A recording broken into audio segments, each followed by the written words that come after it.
आज का हमारा टॉपिक शुरू होगा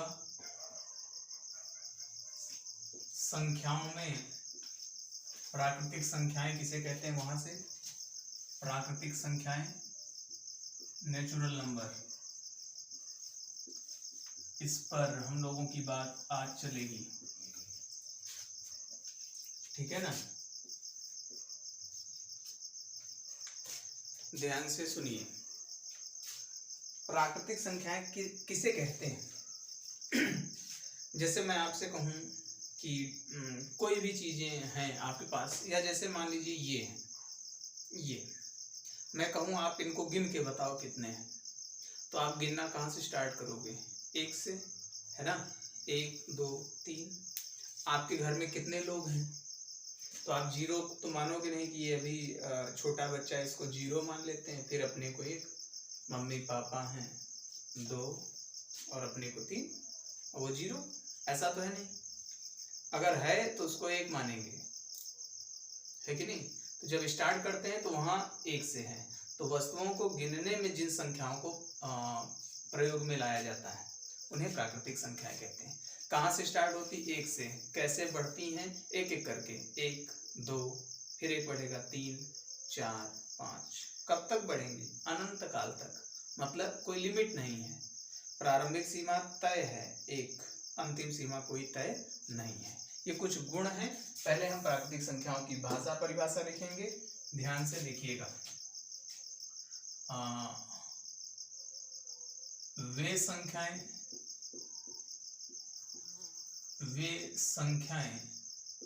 जिनका प्रयोग वस्तुओं को गिनने में किया जाता है। वे संख्याएं जिनका प्रयोग वस्तुओं को गिनने में किया जाता है प्राकृतिक संख्याएं कहलाती हैं।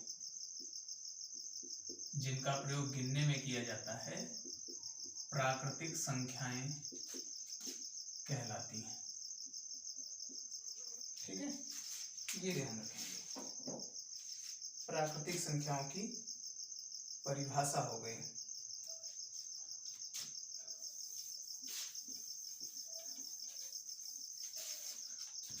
ठीक है, अब इनके कुछ गुण हैं।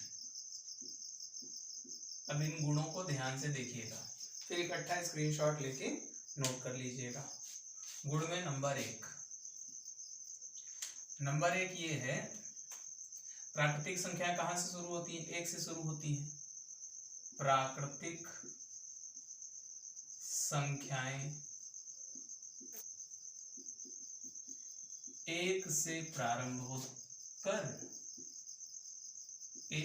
प्रारंभ होकर अनंत तक जाती हैं। अनंत तक जाती हैं। अनंत का ये प्रतीक है, डमरू मॉडल। तो प्राकृतिक संख्याएं 1 से स्टार्ट होती हैं, है ना? और कहां तक जाती है? अनंत तक जाती है। ठीक है, दूसरी बात, प्राकृतिक संख्या को अंग्रेजी में क्या कह रहे हैं?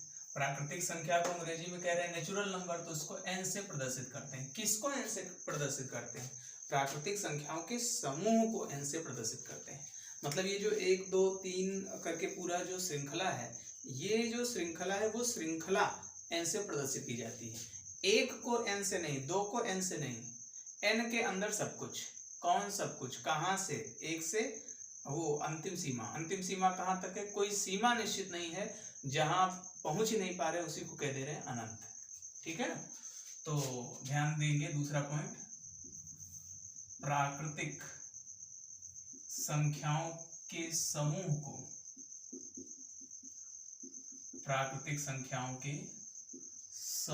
को n से, कैपिटल N से प्रदर्शित करते हैं। प्राकृतिक संख्याओं के समूह को n से प्रदर्शित करते हैं। कैसे? n = और ये मझला ब्रैकेट लगाते हैं, ये ब्रैकेट।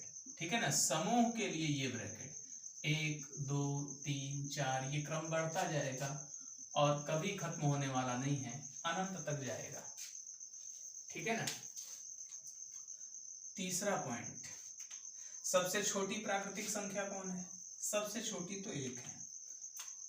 सबसे छोटी प्राकृतिक संख्या कौन है? सबसे छोटी प्राकृतिक संख्या एक है ना। और इसी में यह भी बात लिख सकते हैं, प्राकृतिक संख्याओं की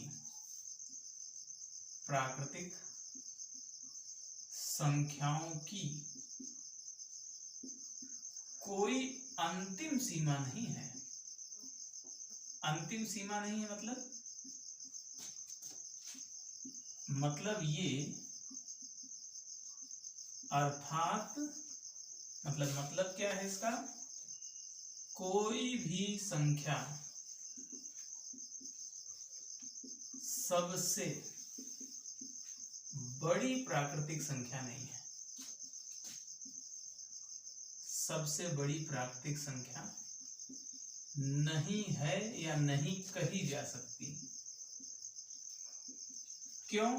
कोई जितना भी बोलेगा उसमें एक जोड़ देंगे। ठीक है ना। तो प्राकृतिक संख्या एक से प्रारंभ होकर अनंत तक जाती हैं, उनके समूह को n से प्रदर्शित करते हैं इस तरीके से, n बराबर 1 2 3 4 अनंत तक।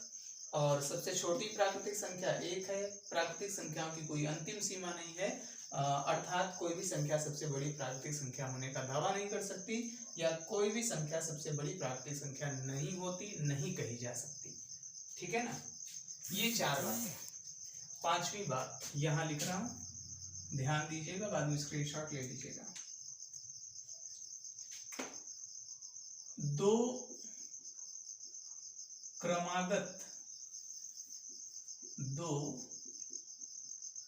क्रमागत प्राकृतिक संख्याओं के बीच,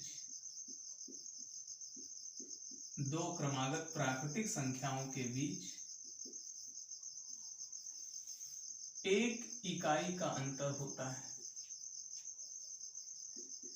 एक इकाई का अंतर होता है। कैसे बात कह रहे हैं?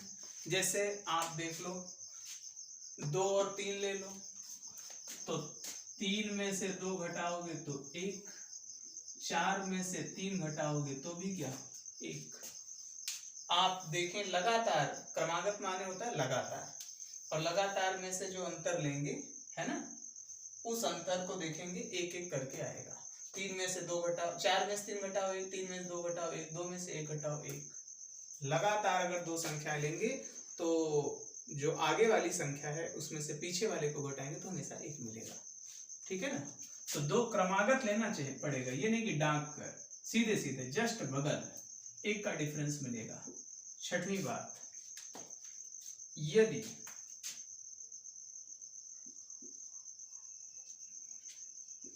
तीन क्रमागत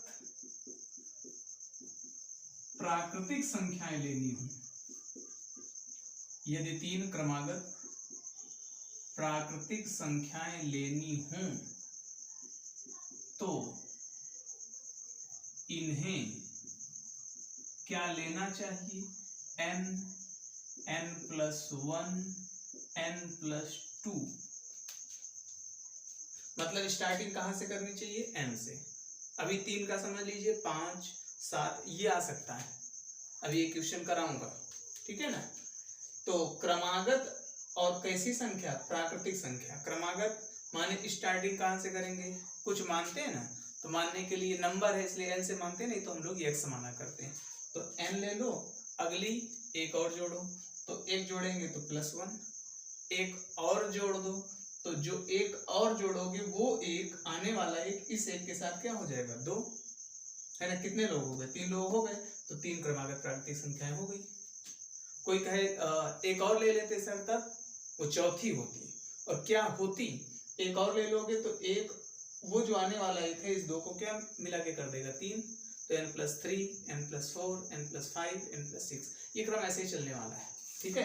तो ये 3 क्रमागत प्राकृतिक संख्याएं लेनी हो तो इन्हें n+1, n+2 लेना चाहिए। और यह क्रम